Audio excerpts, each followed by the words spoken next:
Mon frère, ma sœur, que la grâce et que la gloire reviennent à Papa Adonai, ce Dieu magnifique, cet unique Père céleste qui prend soin de ses enfants au quotidien et qui a plaisir à nous chérir, à nous soigner, à prendre de nos nouvelles, à venir à notre aide et à notre secours. Et c'est pourquoi, et par sa grâce, je suis content, je suis heureux en ces instants d'être en connexion avec toi, bien-aimé du Père, mon frère, ma sœur, pour recevoir ce que l'Esprit Saint a prévu pour nous en ces instants. Et en ce matin, le Père nous interpelle sur un thème qui est très important, qui est celui du libre arbitre. Pourquoi? Parce que beaucoup de chrétiens se posent la question à savoir ce que c'est que le libre arbitre. Nous entendons parler autour de nous du libre arbitre.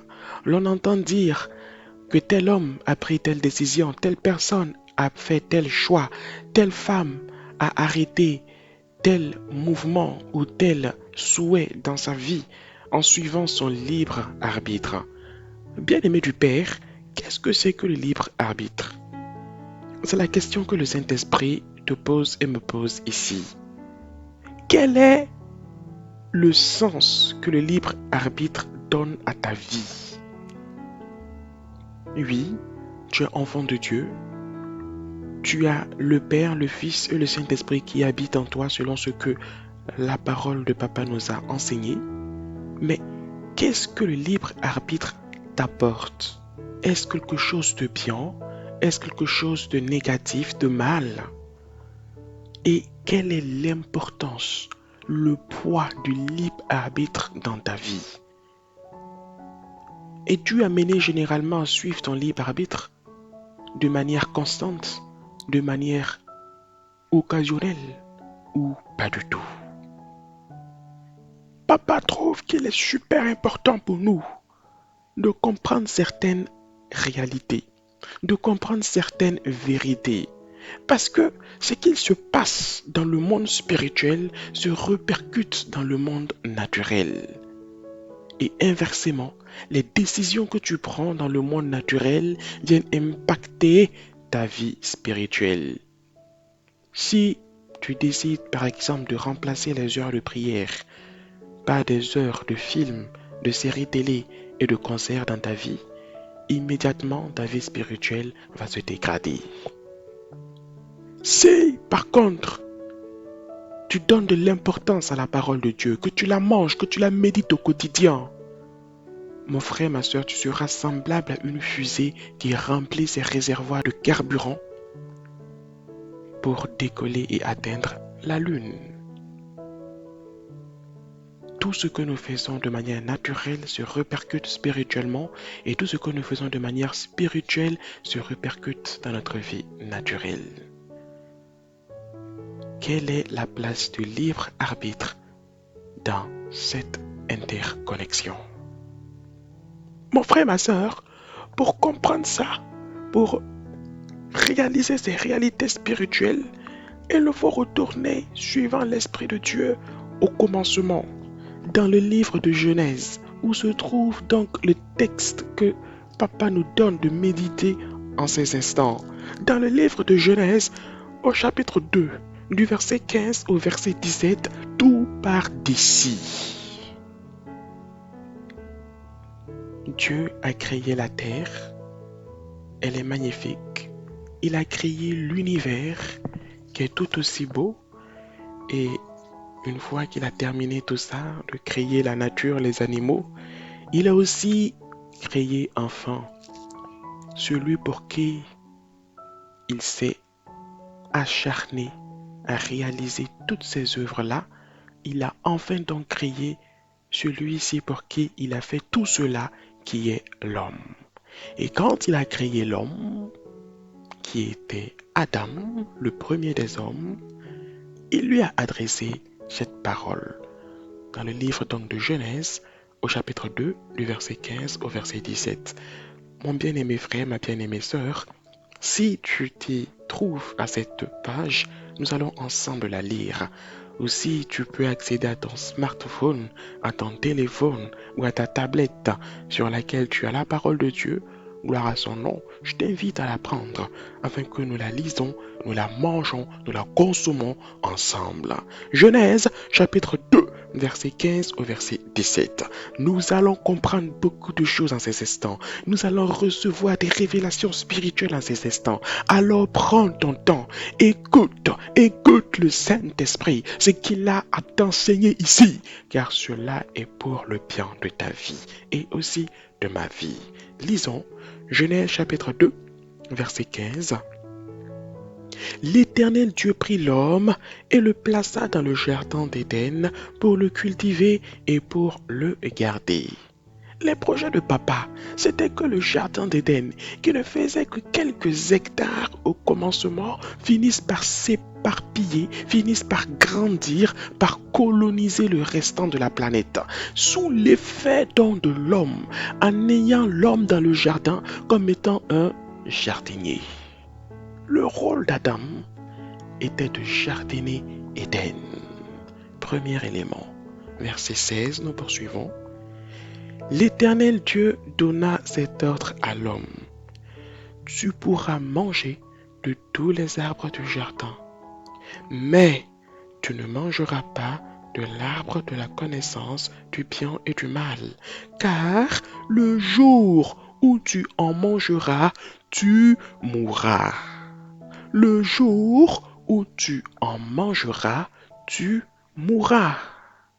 C'est ici que la notion de libre arbitre débute. C'est ici que la notion de libre arbitre commence. Mon frère, ma sœur, qu'est-ce que c'est que le libre arbitre? Le libre arbitre vient de deux mots. Premièrement, libre, il signifie donc la liberté. Et deuxièmement, arbitre, qui signifie tout simplement décider. Libre arbitre en d'autres termes signifie, mon frère, ma sœur, la liberté de prendre des décisions. Et c'est ce que le Père a donné ici à Adam. Pourquoi est-ce que Papa Adonai a donné ça à sa créature? Pourquoi est-ce que le Dieu Tout-Puissant a donné la possibilité à l'homme qu'il a créé de prendre des décisions? Tout simplement, si il n'avait pas fait ça, si il n'avait pas donné à l'homme cette possibilité, cette capacité de prendre des décisions de manière unilatérale, de manière personnelle, on aurait dit que Papa Adonai est un dictateur. On aurait dit que Papa Adonai est quelqu'un de méchant. On aurait dit que Papa Adonai est quelqu'un de dur et de très difficile. Pourquoi? Parce que les anges, parce que les archanges, parce que un certain Lucifer aurait trouvé le moyen de dire que Papa Adonai a créé l'homme à l'image d'un oiseau dans une cage dorée. Mais c'est ça. Tout le monde aurait pu dire que l'homme était le prisonnier de Dieu.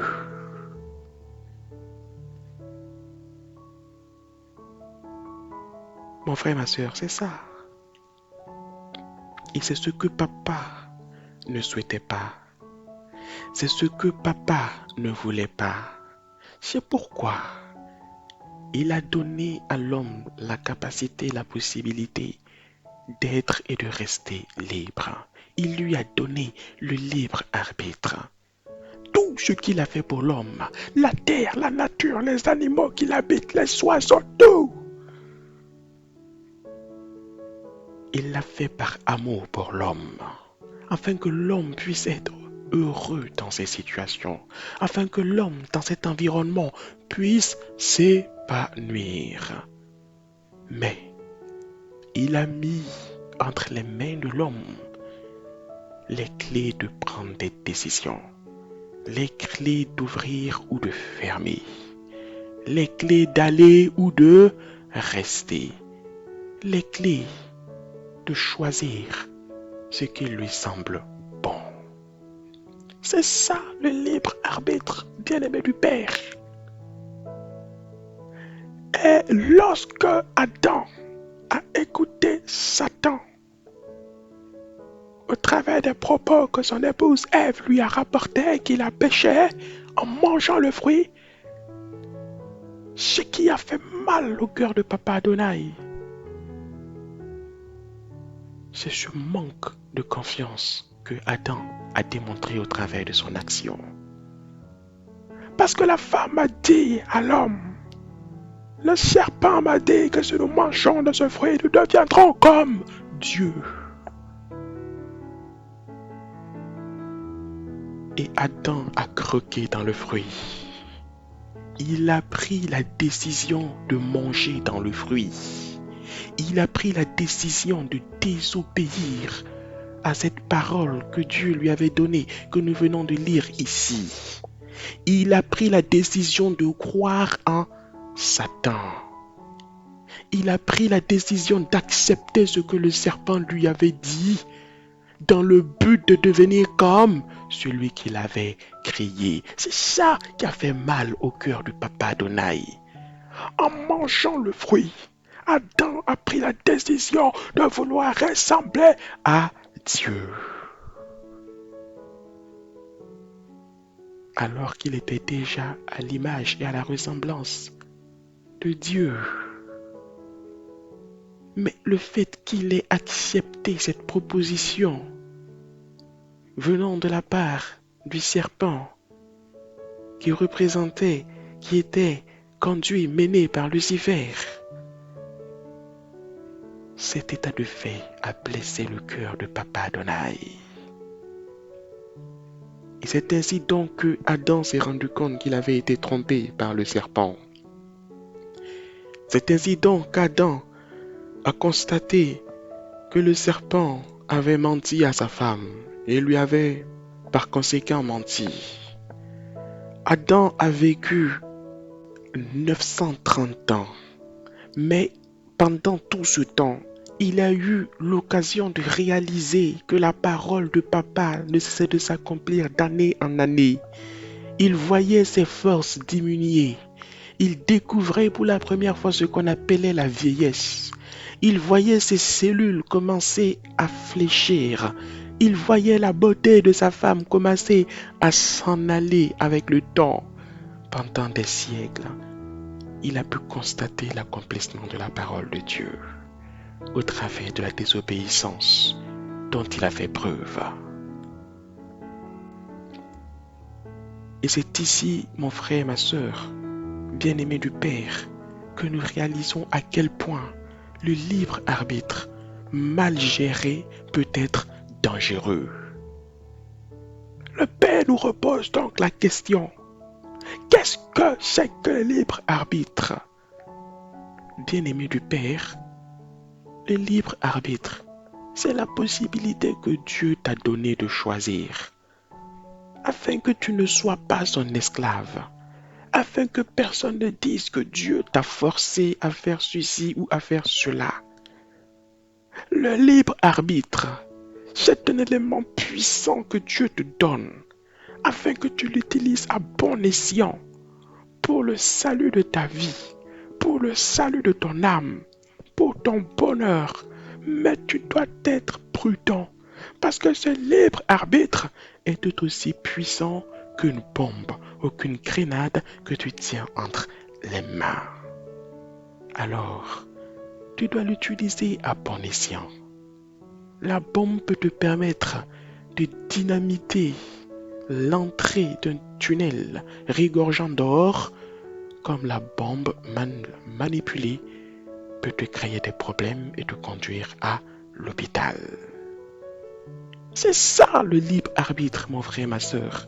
C'est ça le libre arbitre, bien-aimé du Père. Et nous allons suivre le Saint-Esprit pas à pas pour voir ce que le libre arbitre a apporté dans les vies de certaines personnes bien connues. Et comment est-ce que toi et moi, en tant que chrétiens, devons nous comporter ou quelle position nous devons avoir face à cela. Après Adam, qui a constaté ce que la désobéissance pouvait causer comme dégâts et comme chaos dans sa vie, il y a un autre homme du nom de Samson qui a aussi appris à ses dépens ce que c'est que l'usage du libre arbitre mal géré. Et Samson était un homme fort, un homme puissant. Samson était un homme rempli de l'Esprit de Dieu. Et Samson savait que pour vivre heureux, pour marcher suivant les plans de Dieu, pour accomplir la destinée que le Père avait prévue pour lui, il savait qu'il devait se conformer au plan de Papa Adonai. Il savait qu'il devait marcher selon les plans de Dieu. Comme beaucoup d'entre nous savons que ce que Dieu dit est bien. Tu ne commettras pas d'adultère, c'est bien. Tu ne voleras pas, c'est très bien. Tu n'envieras pas ton prochain, c'est excellent. Nous le savons bien. Alors, est-ce que nous suivons toujours ce que Papa nous a dit? Est-ce que nous appliquons toujours ce que le Père nous a recommandé et ordonné? Le Père avait dit à Samson, dans le livre de Deutéronome, au chapitre 7 et au verset 3, qu'un Israélite ne devait pas épouser une femme étrangère, de craindre que la femme étrangère qui ne craint pas Dieu incline le cœur de cet homme et l'amène à mal agir contre son propre Dieu. Samson connaissait cette vérité. Samson connaissait cette réalité. Mais qu'est-ce qui va se passer?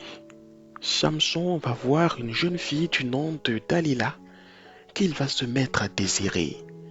Et dans ce désir, Samson va se laisser prendre au piège. Il ne va pas lutter contre ce désir. Il ne va pas fermer la porte à ce désir. Mais il va laisser ce désir entrer en lui. Il va laisser ce désir pénétrer en lui. Jusqu'au point où il va se mettre à vivre avec cette femme. À demeurer sous le même toit que cette femme. Il va prendre la décision de transgresser la parole de Papa. En allant s'installer pendant 2 jours, 3 jours. Et encore plus auprès d'une femme qui ne craint pas Dieu, que lui et ses pères ont suivi depuis des années. Il va tellement transgresser ce commandement au point de révéler l'origine de ses forces à cette femme.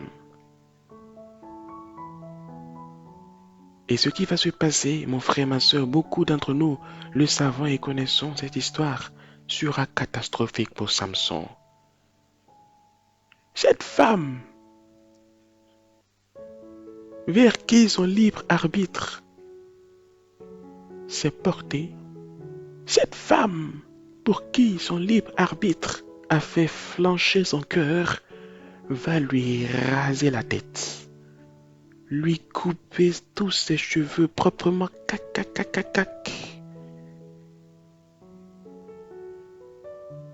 et le livrer à ses ennemis. Et c'est ainsi que Samson va finir, lui, le héros d'hier, un esclave d'aujourd'hui, les 2 yeux crevés par ses adversaires. Est-ce que c'est la destinée à laquelle tu aspires, bien-aimé du Père? Est-ce que c'est l'avenir que tu recherches, bien-aimé de Papa? Samson n'a pas su utiliser le libre arbitre à bon escient.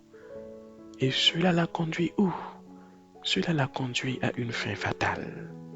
Il a pu se rattraper à la fin en demandant à l'Éternel une dernière fois de lui accorder des forces afin qu'il puisse faire périr les Philistins, ses ennemis, dans la maison de leur idole un jour de fête. Mais sa fin n'a pas été celle que le Père avait prévue pour lui à l'origine. Samson n'a pas été le seul homme à avoir souffert du mauvais usage de libre arbitre. Il y a un autre homme, encore plus connu, plus célèbre que Samson. Un autre homme pour qui, à l'extrémité de la terre, la reine de Saba s'est déplacée pour venir le voir et admirer sa sagesse. Cet homme était reconnu comme l'homme le plus sage de tous les temps à son époque. C'était un grand roi du nom de Salomon.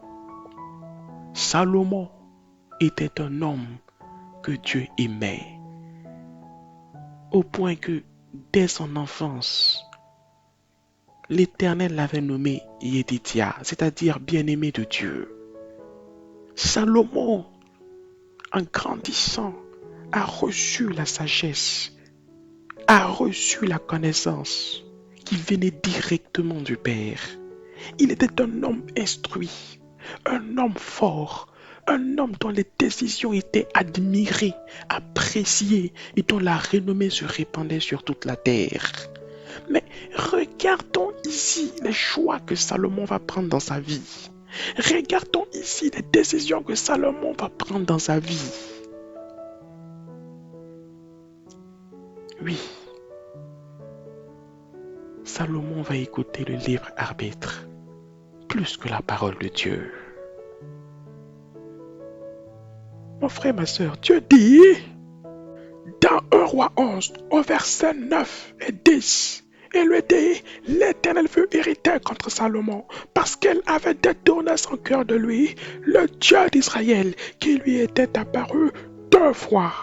Verset 10, il lui avait pourtant expressément défendu de suivre d'autres dieux, mais Salomon ne respecta pas ce commandement de l'Éternel. Mon frère, ma soeur, le libre arbitre peut conduire un homme de la sagesse extrême à la chute profonde et totale. Et dans 1 Roi, au chapitre 11 et au verset 4, la parole nous dit que à l'époque de la vieillesse de Salomon, ces femmes inclinèrent son cœur vers d'autres dieux et son cœur ne fut point tout entier à l'Éternel, son Dieu, comme l'avait été le cœur de David, son père. Salomon est mort tranquillement dans la vieillesse, mais la conséquence du libre arbitre mal géré dans sa vie a conduit à la division de son royaume après lui. Est-ce que tu veux suivre le libre arbitre au point de finir mal, comme Adam, comme Samson et comme Salomon? Est-ce que tu veux rester agrippé au libre arbitre qui te dicte tout ce que tu dois faire de ta journée depuis ton réveil jusqu'à ce que tu reviennes te rasseoir dans ton lit le soir pour clôturer ta journée? Est-ce que tu veux être sous le commandement du libre arbitre ou est-ce que tu veux être sous le commandement divin de Jéhovah ton Dieu?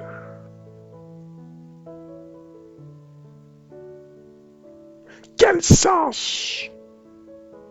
sens le libre arbitre peut-il donner à ta vie?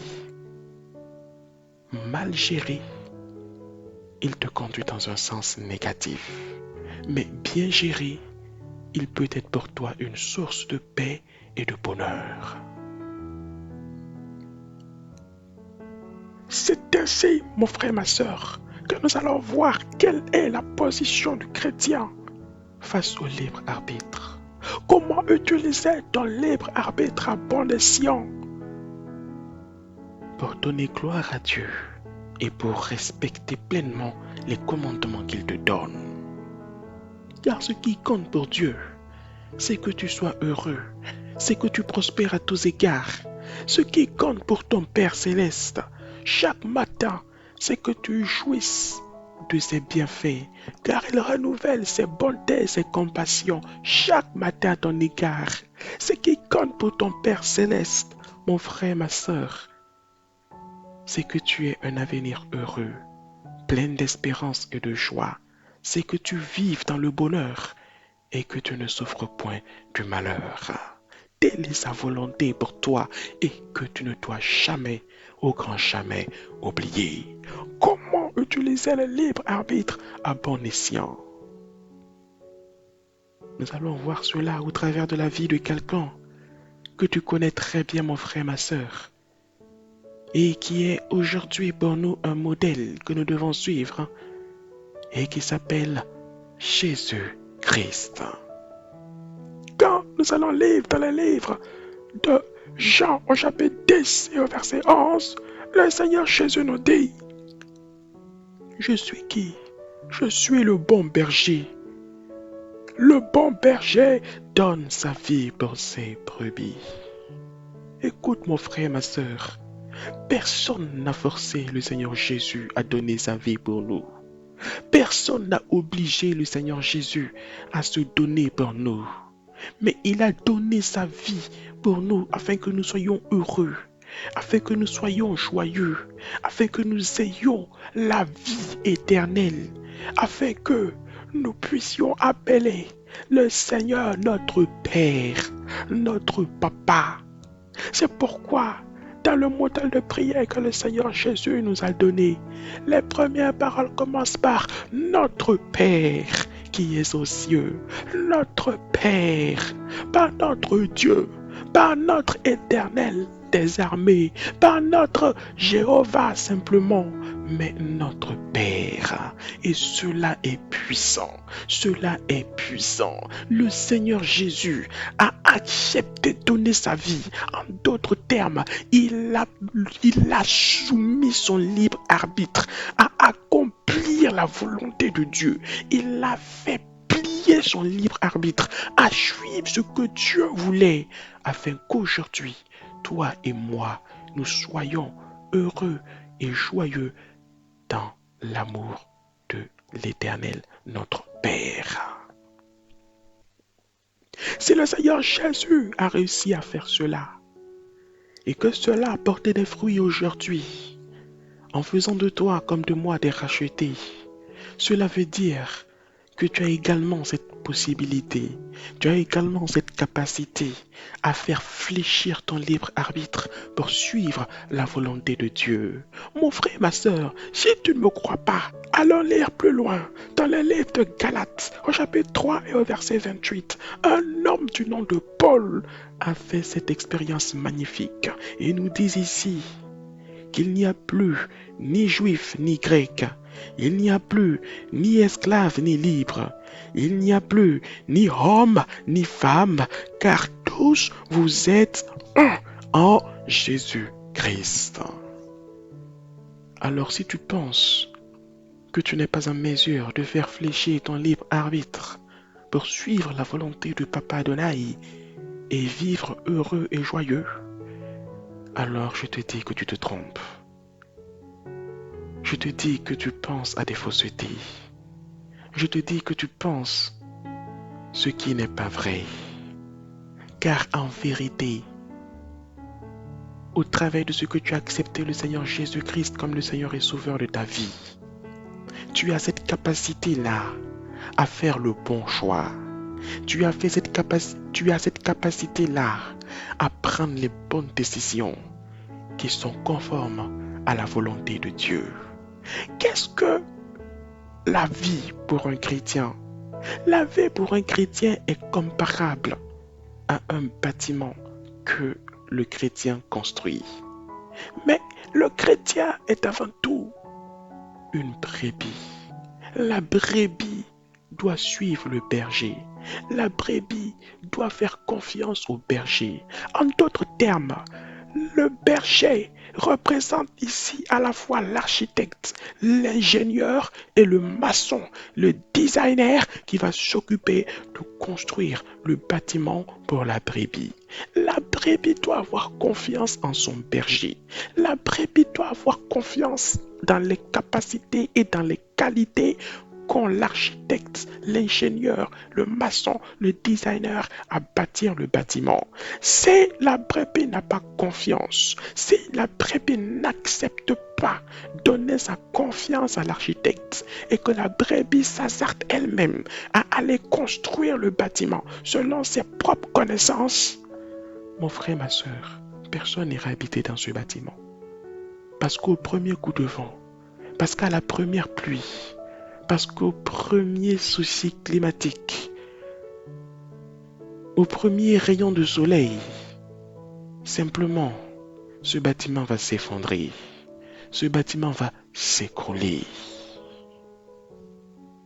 Il est capital pour le chrétien d'avoir confiance en Dieu.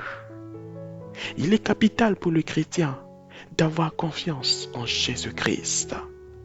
Et c'est pourquoi le Père a permis qu'il nous ait été donné un consolateur qui est le Saint-Esprit, afin qu'il vienne habiter en nous, afin qu'il vienne résider en nous, de sorte à ce que, plus loin, le Père nous dit par l'intermédiaire de l'apôtre Paul que le corps de l'homme est le temple de qui? Le temple de Saint-Esprit. Rien n'est fait au hasard, parce que le Père connaît nos vies, parce que le Père connaît nos situations, parce que le Père connaît tes attentes, parce que le Père sait que tu es face à ce bâtiment de ta vie, que tu aimerais voir évoluer, grandir et se développer. Mais sur le chemin de la construction, sur le chemin de l'avancement, il y a des difficultés, il y a des épreuves, il y a la maladie, il y a le célibat, il y a les problèmes liés au travail. Le Père sait que tu fais face à des choix difficiles dans le choix de tes études, dans le choix des investissements par exemple. Et c'est pourquoi Papa met tout à ta disponibilité afin que le libre arbitre ne soit pas un piège pour toi, ne soit pas une source de problème pour toi, comme cela le fut au temps d'Adam, au temps de Samson, au temps de Salomon et de bien d'autres encore dans la parole. Aujourd'hui, tu as le bon berger à tes côtés. Tu n'as pas de justificatif que le libre arbitre devienne pour toi une source de problème. Aujourd'hui, ton corps est le temple du Saint-Esprit. L'Esprit de Dieu réside en toi, afin que tu fasses confiance au bon berger et que tu ne te laisses pas mener à gauche ou à droite comme une pirogue sans capitaine par un libre arbitre qui est ignorant du lendemain, qui est ignorant de l'avenir, par un libre arbitre qui est limité et qui peut te conduire à échouer sur le rocher ou sur le mauvais rivage. Aujourd'hui, toi qui es face au mariage, le Père te parle en ces instants. Laisse l'Esprit de Dieu te conduire. Laisse l'Esprit de Dieu te mener. N'écoute pas le libre arbitre qui peut te conduire à la perdition. Car le diable sait utiliser le libre arbitre. L'ennemi ne peut pas lire tes pensées, mais au travers de tes paroles, de ton comportement, de ton attitude, l'ennemi arrive à deviner les difficultés auxquelles tu fais face. Il arrive à deviner ton système de pensée, de mentalité. Il arrive à savoir s'il peut t'influencer, te pousser au travers du libre arbitre à agir mal ou pas. Jeune fille, fille de Papa Adonai, tiens bon. Le Père a prévu un excellent mari pour toi. Ne va pas livrer ta vie à ce jeune homme qui peut te détruire et qui va même te détruire. Le Père te parle en ces instants. Ne laisse pas le diable te montrer la belle voiture de ce jeune homme, les habits chers qu'il porte, sa richesse et sa force. Ne laisse pas le diable, comme quand il a rendu le fruit défendu beau aux yeux de Ève, rendre beau ce jeune homme à tes yeux. Le rendre désirable et te pousser à tomber dans la faute. Fais confiance au bon berger qui a prévu le bon époux pour toi, qui a arrêté le bon choix pour toi, afin que tu sois une épouse heureuse et épanouie, une mère joyeuse au milieu de ses enfants. Le Père sait que tu es en quête de travail, mon frère, en ces instants.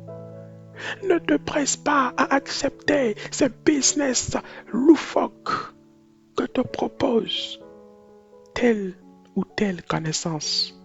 Ne te laisse pas aller à tendre la main à l'iniquité, en allant voler, en allant prendre ce qui n'est pas à toi, en allant souiller ta conscience dans des actions et dans des œuvres qui vont plus tard te faire culpabiliser pendant des années. Ne laisse pas la pression du libre arbitre l'emporter sur ta relation sincère que tu as avec ton Dieu, qui par-dessus tout est ton Père qui t'aime.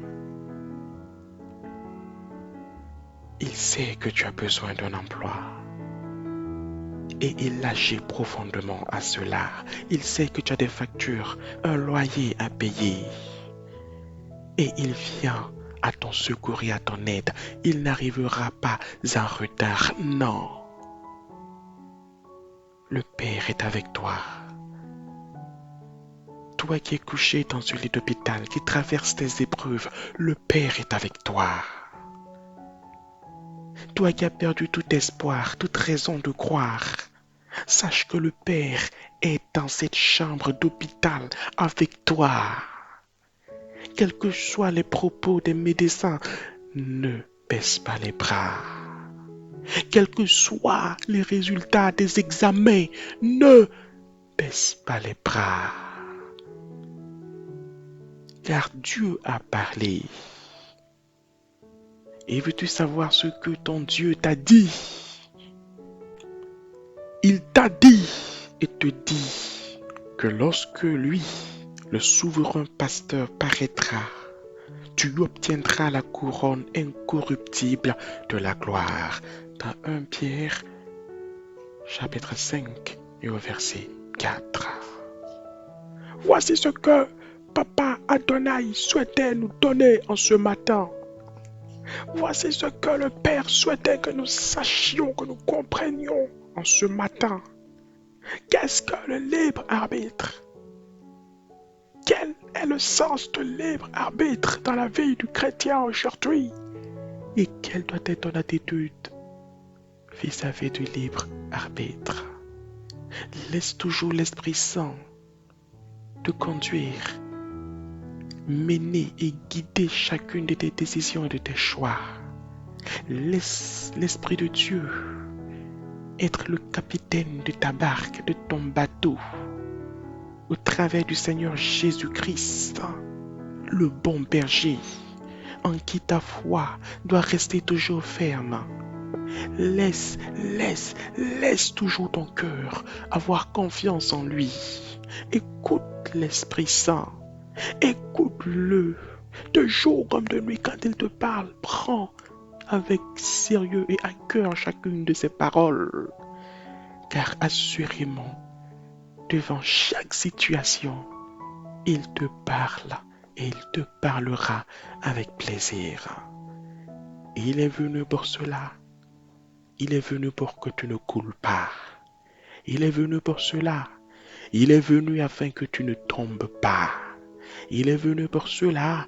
Il est venu afin que tu n'échoues pas et que tu demeures dans les voies de la vie éternelle. Que le Père te bénisse, bien-aimé de papa.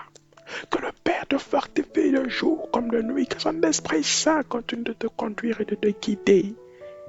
Et toi qui ne connais pas encore le Seigneur Jésus-Christ aujourd'hui, toi qui continues de souffrir sous la domination du libre arbitre, lequel est limité, lequel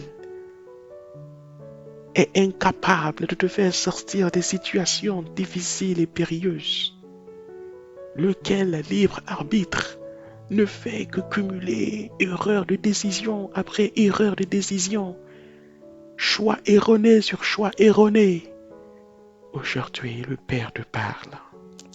Il te tend sa main. Il t'ouvre ses bras. Aujourd'hui, quelles que soient les erreurs que tu as commises dans le passé, quelles que soient les fautes que tu as commises, quels que soient les manquements dont tu as fait preuve, le Père tient l'éponge et l'ardoise de ta vie. Viens à lui. Il n'attend que cela de tout cœur pour pouvoir effacer l'ardoise. Il n'attend cela que de tout cœur, car au travers de cela, ce n'est pas lui qui prend la décision. Non, il l'a déjà prise, la décision d'effacer l'ardoise. Il n'attend que toi. Il n'attend que toi, venant à ses bras, dans ses bras, pour lui donner la permission d'effacer enfin ton ardoise. Il attend impatiemment que tu viennes à lui, afin qu'il puisse te donner un nouveau départ, afin qu'il puisse te remettre sur le bon chemin, dans le droit sentier. Et c'est pourquoi, si en ces instants, Tu reconnais ces vérités, tu reconnais ces réalités. Ferme simplement les yeux, où que tu te trouves, ou si tu as ton véhicule en circulation, ouvre simplement la bouche et répète après moi. Seigneur Jésus, j'avais entendu parler de toi. Aujourd'hui, je sais que le libre arbitre n'est pas une source de salut pour moi. Je sais que le libre arbitre ne peut pas me donner la vie. Mais celui qui me donne la vie, c'est toi. Et c'est pourquoi, aujourd'hui même, Seigneur Jésus, je t'accepte comme le Seigneur et le Sauveur de ma vie. J'accepte que tu es le bon berger en qui j'aurai toujours foi. J'accepte que tu es le bon berger qui domine et qui est au-dessus de tout libre arbitre dans ma vie. Oui, viens, Seigneur Jésus, je suis à toi et prends toute décision dans ma vie afin que la gloire te revienne et que je sois celui ou celle en qui tu trouves du plaisir. Amen. Mon frère, ma sœur, sois le bienvenu dans la maison de papa. Sois le bienvenu dans la présence du roi des rois. Car papa te nous dit qu'il a du bonheur, qu'il éprouve de la joie quand des hommes et des femmes viennent à lui et acceptent qu'il soit leur bon père. Alléluia. Soyez demeure pour toujours béni. Soyez demeure pour toujours béni. Bien-aimé de papa, et bienvenue dans la fratrie céleste, dans le nom du Seigneur Jésus-Christ. Alléluia. Et Amen. Mon frère, ma sœur, que papa nous permette de nous retrouver encore dans les temps et dans les moments qui viennent pour partager à nouveau la parole de vie, conduite et guidée par le Saint-Esprit, qu'il permette que nous puissions nous retrouver encore dans les temps qui viennent pour être davantage édifiés, spirituellement fortifiés, pour aller toujours de l'avant et donner gloire à son nom. Béni soit le Père, béni soit le Fils, béni soit le Saint-Esprit, béni sois-tu bien-aimé de Papa Adonai, aujourd'hui et pour toujours, au nom de Jésus-Christ. Amen.